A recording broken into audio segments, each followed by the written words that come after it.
নমস্কার বন্ধুরা, কেমন আছেন সবাই? আশা করি সবাই ভালো আছেন। আমি স্নেহা, আমিও ভালো আছি।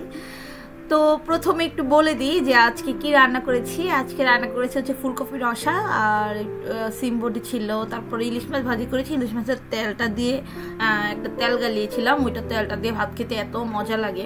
তো দুপুরে তো খাবার দাবার শেষ করে তারপরে ঘুমিয়ে গিয়েছিলাম।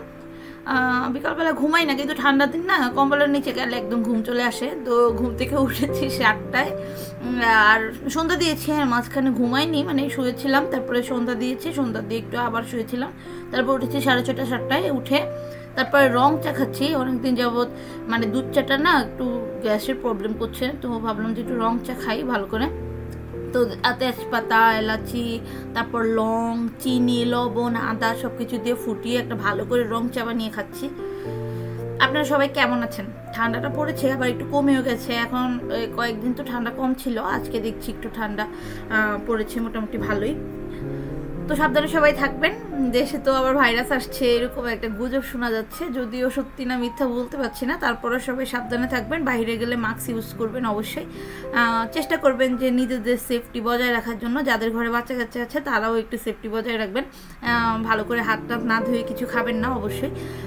এই তো আমার ভিডিওগুলো যারা দেখেন তাদেরকে অনেক অনেক অনেক ধন্যবাদ। আর যদি ভালো লাগে আমার ভিডিওগুলো, তাহলে আপনাদের ফ্যামিলি মেম্বার, আত্মীয় স্বজন সবার সাথে শেয়ার করবেন, বন্ধু বান্ধবের সাথে শেয়ার করবেন। আমার পেজটাকে প্লিজ ফলো করে দিবেন। আমার ইউটিউব চ্যানেল আছে স্নেহা নীলকুঞ্জ ব্লগ, ওইটাতে একটু প্লিজ একটু সাবস্ক্রাইব করে দিবেন, শেয়ার করবেন সবার সাথে।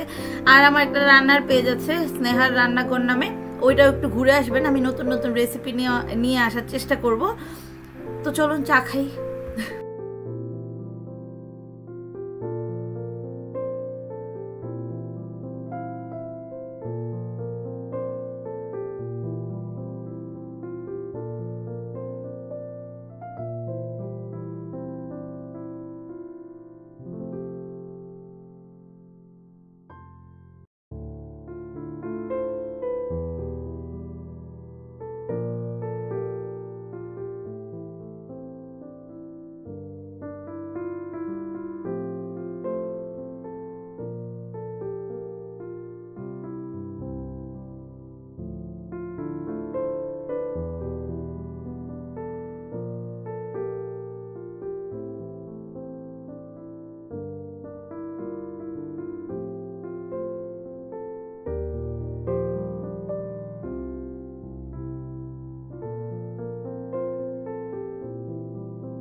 তো চাটা খাওয়া শেষে তারপর যে দুপুরবেলা আমি ফ্রিজ পরিষ্কার করেছিলাম, মানে নর্মাল ফ্রিজটা অনেক নোংরা হয়ে গিয়েছিল, আমি যেহেতু চাঁদপুর ছিলাম অনেক দিন। তো তারপর নর্মাল ফ্রিজটা পরিষ্কার করাতে না অনেক বাসন বের হয়েছে, আর দুপুরবেলা আমি একদম টাইম পাইনি বাসন টাসন ধোয়ার। তো সব সন্ধ্যার পরে চাটা খাওয়ার পরে আমি মানে সব কিছু ধুচ্ছিলাম, ওইগুলো ধুয়ে আমি আস্তে আস্তে রান্না করব। রান্নাও নেই দুপুরবেলা, যেহেতু ফ্রিজটা পরিষ্কার করেছি। তো কালকের রান্না টুকটাক ছিল, আর একটু মাছ ভাজা করেছি, এরকম টুকটাক রান্না দিয়ে আমি চালিয়ে দিয়েছিলাম। দেখেছেন তো আপনাদের রান্না, ওই রান্নাগুলো না আমি ভিডিও করেছিলাম, সেটা করেছি একদম সকালের দিকে রান্নাটা করে আমার দুপুরে এত চাপ ছিল না। তো দুপুরবেলা আমি ফ্রিজটা পরিষ্কার করে নিয়েছি। তো বাসন টাসন ধুয়ে এখন চালটা ভেজিয়ে নিচ্ছি। চালটা একটু ভিজিয়ে রান্না করলে ভাতগুলো অনেক সুন্দর হয়।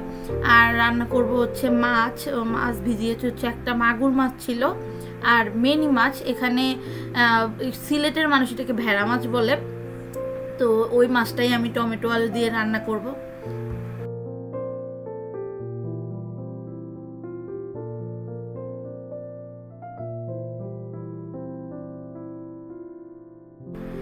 এই যে সব সবজি আমি কেটে নিয়েছি, এখানে বরবটি আর পেঁয়াজ কেটে নিয়েছি, ভাজি করব। এখানে শসা কেটে নিয়েছি, কাঁচামরিচ কেটে নিয়েছি, শসা মুখসিটা দিয়ে রান্না করবো, মানে মুগ ডাল দিয়ে।